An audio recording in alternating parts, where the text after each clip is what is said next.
She wasn't the kind of woman anyone expected to find in a room full of killers. Not because she was soft. She was, in a way, with her round cheeks and the gentle curve of her shoulders, and the way she laughed too quietly, like she'd trained herself years ago, not to take up too much sound. But that wasn't the reason. The reason was that Willa Crane looked like someone's favorite aunt. The kind who brought homemade pie to the office and remembered everyone's birthday.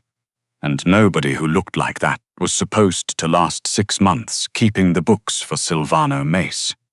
She'd lasted 4 years. Willa was 31 years old, and she wore cardigans in shades of dusty rose and sage green. And she took the 7:15 bus every morning from her apartment in the Garment District to the Mace Group's offices on the 42nd floor of a building that had no listing in any city directory. She made coffee. She reconciled numbers that would have made a federal auditor weep. She ate lunch at her desk. Always something she'd packed herself, a sandwich, an apple, a small container of whatever she'd cooked the night before. And she went home at 6 and did it all again the next day. She was, by every visible measure, invisible. Silvano Mace had 3 rules about his staff. The first was competence, the second was loyalty, the third was discretion. Willa Crane was the only person in his organization who satisfied all 3 without being asked, without being threatened, and without being paid enough to justify it. He'd noticed that. He just hadn't noticed her. There was a difference, and Willa understood it perfectly. She'd made peace with it sometime around the end of her first year, when she'd walked into a room mid-conversation and watched 3 men go silent, not because they respected her, but because they'd simply forgotten she was there. She'd set down the quarterly reconciliation report, said, "The numbers are clean," and walked back out, and behind her she heard one of them say, "Who is that again?" She was that again. She was always that again. She had a system, quiet clothes, quiet shoes, the kind of low-heeled flats that didn't click on marble floors. She kept her hair pinned back, and her voice even, and she never, not once in 4 years, gave anyone a reason to look at her twice. It wasn't that she wanted to disappear. It was that disappearing felt safer than the alternative, and the alternative, being seen, being noticed, being looked at, carried a particular kind of risk that Willa had learned early and never quite unlearned. She was good at her job, and she was good at being small, and those 2 things had kept her alive in a world where people who asked too many questions had a habit of not asking questions anymore. The night everything changed, she wore red. It wasn't planned, or rather, it was planned, just not for the reason it ended up mattering. Her college friend, Dana, had been texting for 3 weeks about a charity gala at the Ashford Hotel. The kind of event that cost $400 a plate and drew the city's money into one chandelier-lit room to congratulate itself on its own generosity. And Willa had agreed to come mostly because Dana had used the phrase, "You never leave the apartment anymore," with enough quiet worry in it to land. She'd found the dress at the back of her closet. She'd bought it 2 years ago for a different occasion that never materialized, and it had lived there since. Wrapped in plastic, a deep burgundy red that was closer to wine than to fire, cut wide at the shoulders and falling to the knee. It fit her the way a good dress was supposed to fit. Not hiding anything, not pretending anything, just sitting on her body like it had been made for exactly these curves, this waist, these hips, the full, unashamed weight of her. She'd stood in front of the mirror for a long time. Then she'd put on the gold earrings her mother left her and called a car. The Ashford Hotel was on the east side, 40 stories of glass and pale stone that caught the last of the evening light like something out of a movie. Dana met her in the lobby, already 3 glasses of champagne into her evening, and grabbed Willa's arm with both hands and said, "Oh my God, you look incredible," with such genuine shock in her voice that Willa laughed for real, the kind of laugh that came from the chest. "Don't sound so surprised," Willa told her. "I'm not surprised, I'm just—" Dana gestured at all of her. "You look like a whole different person." I'm the exact same person, Willa said. I just have better lighting. Dana laughed and pulled her toward the ballroom, and for a while, it was just the two of them catching up, the way old friends did, running through the years like a highlight reel, jumping subjects, finishing each other's half-formed thoughts. Dana had a new job, a new apartment, a man she wasn't sure about yet. Willa had her books and her bus, and a very good relationship with her upstairs neighbor's cat. She was enjoying herself. That was the thing she kept coming back to later. She had been genuinely, unreservedly enjoying herself, which almost never happened anymore. That was when she saw him. Silvano Mace was standing at the far end of the room near the bar, in a charcoal suit that had clearly been made for him and no one else, talking to a man in banking, whose name Willa had processed in 3 separate shell company reports. He was holding a glass of something amber and not drinking it, which was a habit she'd noticed in meetings. He held things he didn't intend to consume, because it gave his hands something to do, and his eyes somewhere else to point while he watched the room. He was watching the room now. She felt the moment he saw her like a physical thing, a small shift in the air pressure somewhere between her sternum and her throat. His eyes moved and stopped, and then, for 3 full seconds, didn't move again. Willa looked away first. "Who are you looking at?" Dana asked. "No one," Willa said, which was technically true. She looked at no one. She was no one. She grabbed a glass of champagne from a passing tray and turned her back very deliberately toward the side of the room where Silvano Mace was standing, and willed herself to stop being aware of where he was. This worked for approximately 7 minutes. "Willa." His voice was exactly what it was in the office, low even. The kind of voice that never needed to raise itself because the room always went quieter when it spoke. She turned around and there he was, closer than he had any reason to be, and she noticed that he'd set down the untouched amber drink somewhere along the way. "Mr. Mace," she said.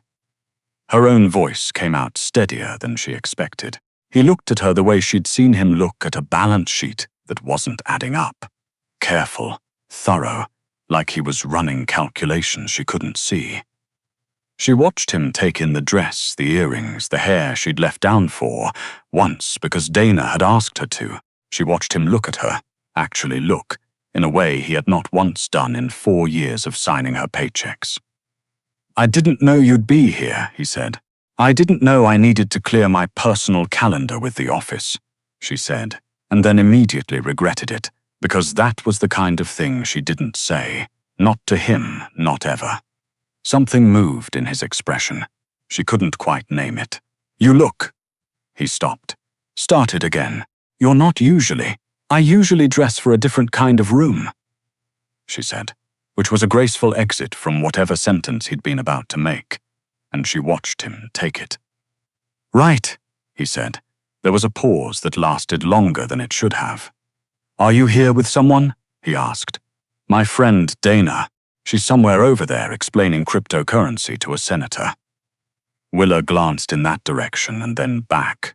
"Are you?" "Business," he said. "It's always business," she said, and meant it as nothing, just an observation.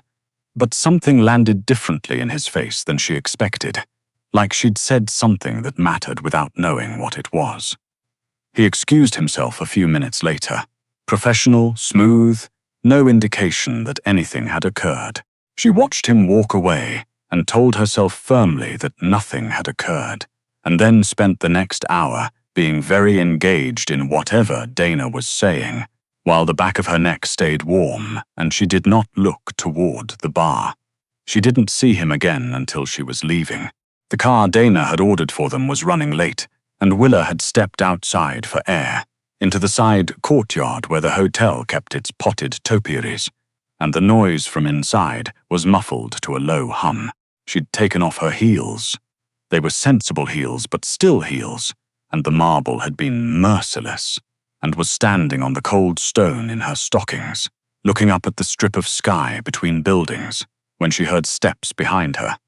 "You're barefoot," Silvano said. She didn't jump, which she was proud of. "I'm in stockings." In a courtyard, in November. The floor inside is also stone. At least this stone is free.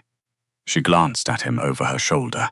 He'd come to stand a few feet away, hands in his jacket pockets, watching her with that same expression she couldn't name. "Were you following me?"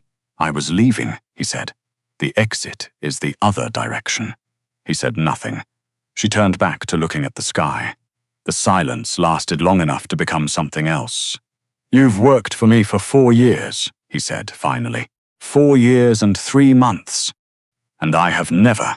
He stopped again, and she got the sense that this was not a man who stopped often, not a man who ran out of road in the middle of sentences. "I didn't know you had a dress like that." She kept her eyes on the strip of sky. "You didn't know I had a lot of things." "What things?" She turned around then, fully, and looked at him. He was standing there in his $8,000 suit, looking at her with an expression that she finally, reluctantly, recognized. It was the look of a man who had looked up from his work and discovered that the world had rearranged itself while he wasn't paying attention. "I make good coffee," she said. "I reconcile your accounts. I catch the errors your lawyers miss. I've kept 3 separate things out of the paper that would have ended you. I know the names of your people's children. I remember your standing appointment on the 2nd Tuesday of every month that no one is allowed to interrupt. I do my job and I do it well and I go home." She picked up her heels from the ground beside her. "And apparently I also have a dress like that." He was very quiet. "I'll see you Monday, Mr. Mace," she said, and put her heels back on and walked toward the courtyard exit. She was almost at the door when he said her name. Not Mrs. Crane, not the accountant, her name, her actual name, the way it was spelled on her birth certificate and the way nobody called her except people who actually knew her. "Willa," she stopped. "Have dinner with me," he said. "Not here, not tonight, but have dinner with me." She stood with her hand on the door handle and thought about 4 years of being invisible. 4 years of being that again. 4 years of making herself small in rooms where she was actually the most important person in them. She thought about the dress and the earrings and Dana saying, "You look incredible," with that edge of surprise in her voice that had stung more than it should have. She thought about the way he'd looked at her tonight. Finally, actually, looked.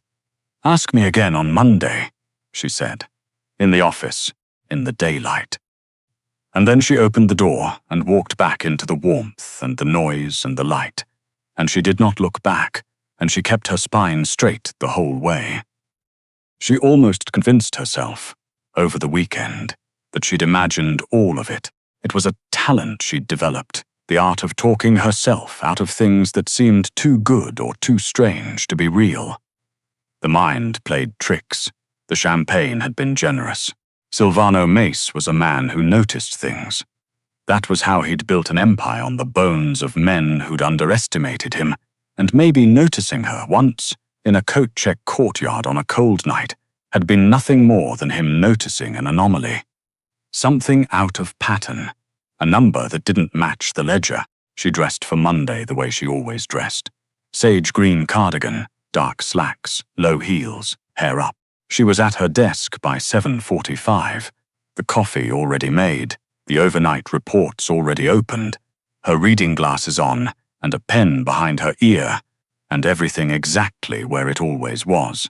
And she had almost successfully settled back into the comfortable fiction that she was invisible when her intercom buzzed. "Willa," his voice through the speaker. "My office. When you have a moment." She had several thoughts, rapidly, in the following order. That she should have expected this. That she had in fact expected this. That she was wearing the sage cardigan and not the red dress, and that this was probably the correct choice for the conversation she was about to have, and that her coffee was going to go cold. She straightened her spine. She'd been doing that more than usual lately, and walked down the hall. His office was at the corner of the building. 2 walls of glass overlooking the city, everything inside it dark and clean and deliberate, the way Silvano Mace made everything in his life, dark and clean and deliberate. He was standing at the window when she came in, hands clasped behind his back, looking out at a city that did not know his name, despite owing him a significant portion of its infrastructure.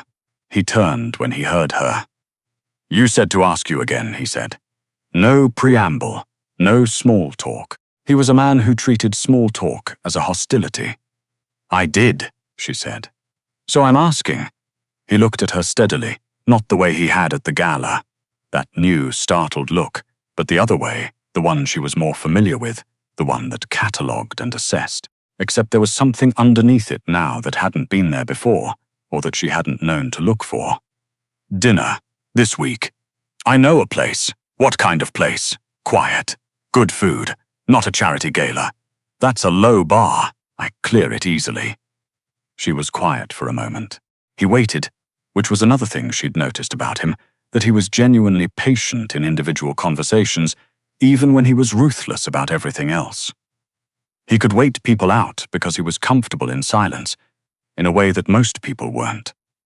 "Why?" she asked. "Because I want to," he said. Simple as that.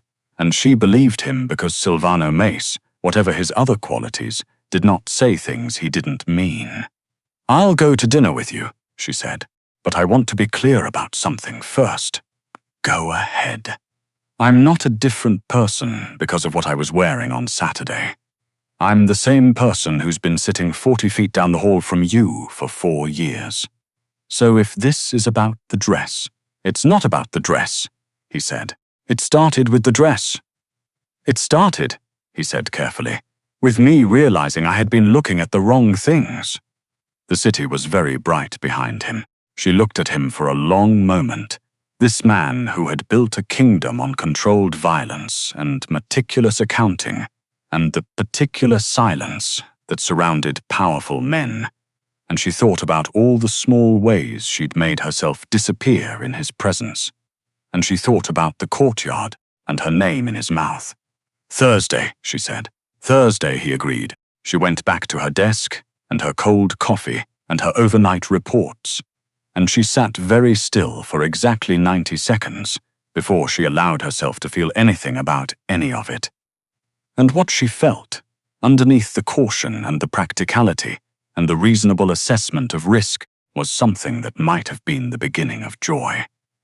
Thursday came the way important things came, both too fast and exactly when they were supposed to.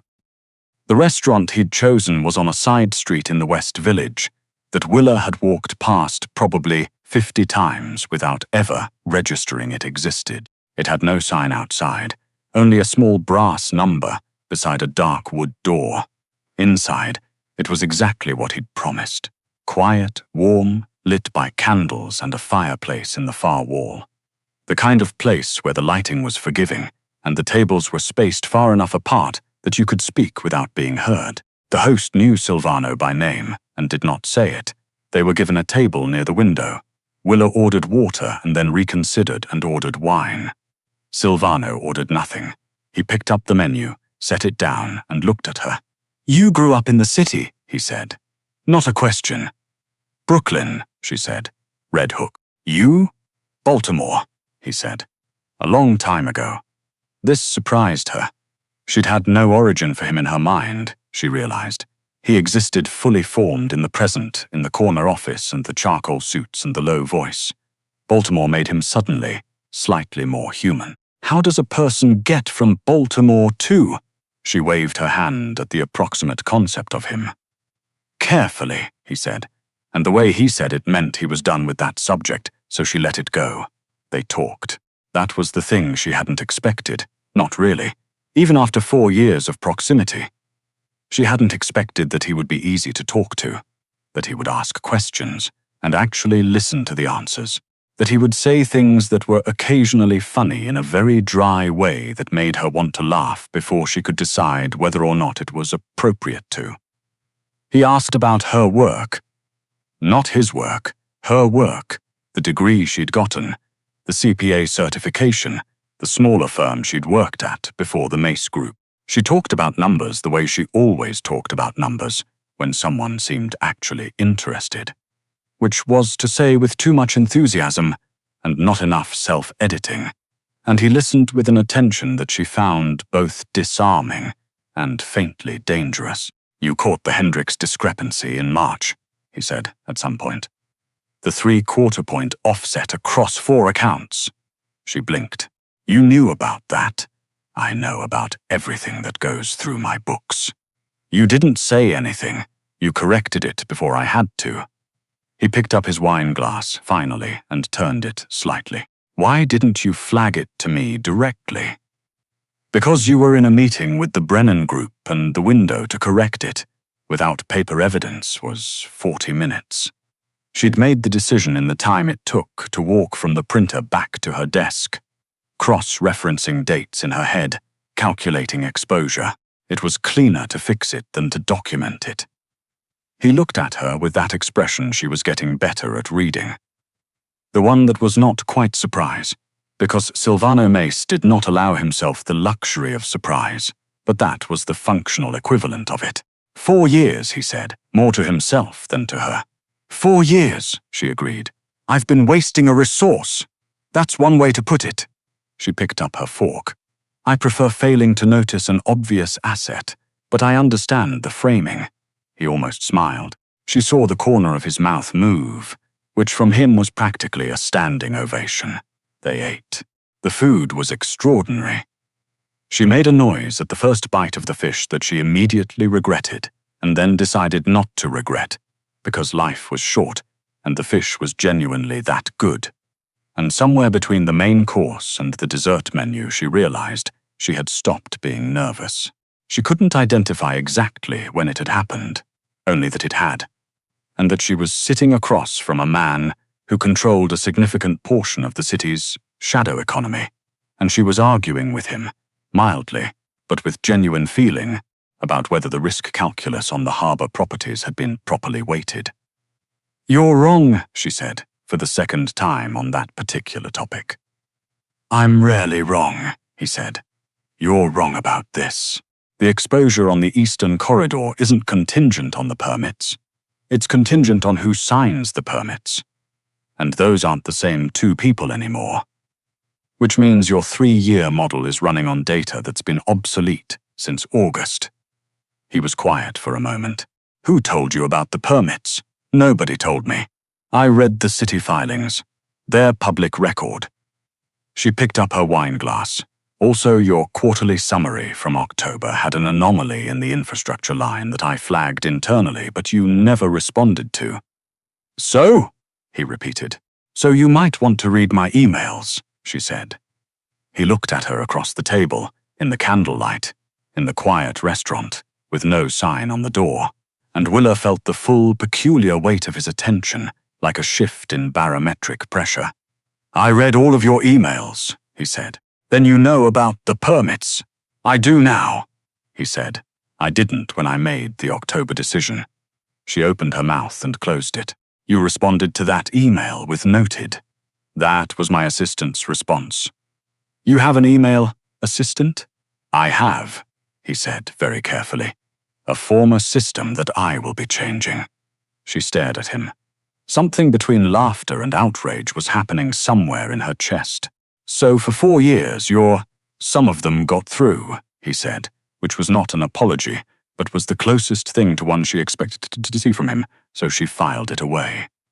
"Some of them," she said. "The important ones. I decide what's important." "So do I," he said, and looked at her steadily. "And I'm updating my criteria." The dessert came. She didn't remember ordering it. It was something with pears and caramel, and a pastry crust that flaked when she pressed her fork through it, and she ate it in small, careful bites, while the fire in the corner threw warm light across the tablecloth. And the city moved outside the window, and somewhere in the distance a car horn sounded and stopped. "Do you want to do this again?" he asked when the plates were cleared. "Dinner. Any of this," he said. "Dinner. The rest of it. I don't." A pause. The rare visible consideration. "I don't do this often. I believe that," she said. "You don't actually talk to people." "I talk to people constantly. You talk at them. It's different." Another almost smile. It was getting easier to see.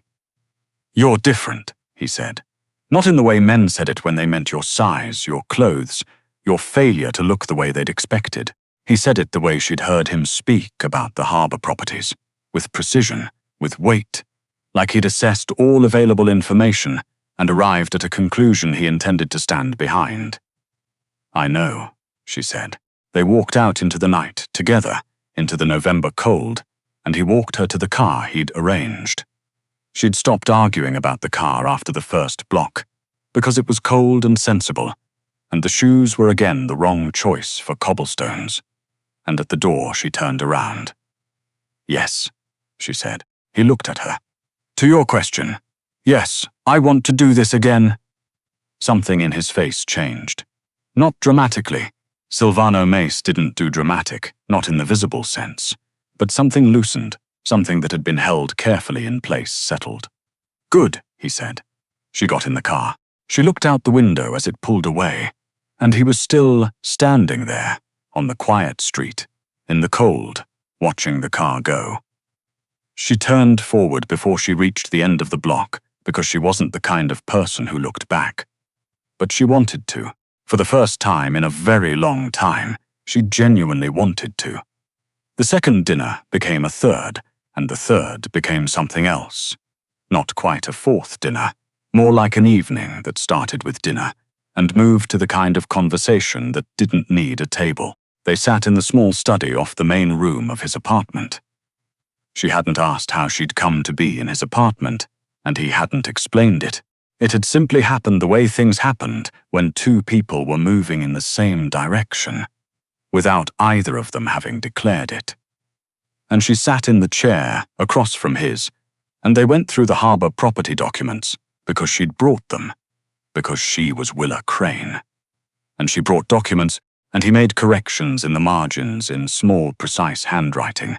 And somewhere in the third hour she looked up and found him watching her instead of the page. "What?" she said. "Nothing," he said. "Silvano." She'd started using his first name somewhere around the second dinner, and he'd gone very still the first time she'd done it, and she'd thought she'd miscalculated. But then he'd asked her a question and used it in return, and that had been that. "You're very good at this," he said. "Spreadsheets. Being here," he said. "It doesn't seem to cost you anything." She thought about this. "It costs me something. I just don't show the ledger." He put down his pen. "What does it cost you?" "The same thing it costs most people," she said. "Wanting something and not knowing if you'll get it." He looked at her steadily. "What do you want?" The fire was going in the corner. Outside the window, the city went about its indifferent business. She was Willa Crane, 31 years old, in her going-out clothes and her practical flats, sitting in the apartment of a man who controlled 3 legitimate businesses and several more that weren't, and she was being asked, directly and without any of the usual softening, what she wanted. She thought about the sage cardigan. She thought about the red dress. She thought about 4 years of making herself small and the look on his face in the gala courtyard, that sudden, recalibrating look, like a man who'd been reading a map wrong, and finally turned it the right way up. "I want to be looked at the way you looked at me that night," she said. "Not because I was wearing something different, but the way you looked. Like you were actually seeing something. I want that to be the default." He was quiet for a long time. Then he stood up and crossed the room, and he took the folder of harbor documents out of her hands and set it on the table, and he sat on the edge of the chair beside hers. A small chair, too close, entirely deliberate, and he looked at her, the way he'd looked in the courtyard. The same look, but steadier now, without the surprise in it, without the recalibration. Just the seeing. "I'm looking," he said. She held very still. "I've been looking," he said, "since the night you told me I didn't know what things you had. I'm not going to stop." His voice was low and even, the way it always was, but there was something under it now that wasn't professional, wasn't calibrated, was just his. "I don't know how to be easy about things. I know how to be certain." "Are you certain?" she asked. "Yes," he said. Outside, the city hummed. The fire crackled once and settled. Willa Crane, who had spent years learning to be invisible, let herself be seen. "Okay," she said softly, and the word landed between them like a door opening. He reached out and tucked a strand of hair back from her face. A small gesture, careful, like he was doing something he'd thought about before and was being precise about it. And she felt it all the way down her spine. "Okay," he said, and the corner of his mouth curved, full this time, an actual smile. And she discovered that Silvano Mace smiling was the kind of thing you didn't forget. The harbor documents stayed on the table. Neither of them touched them again that night.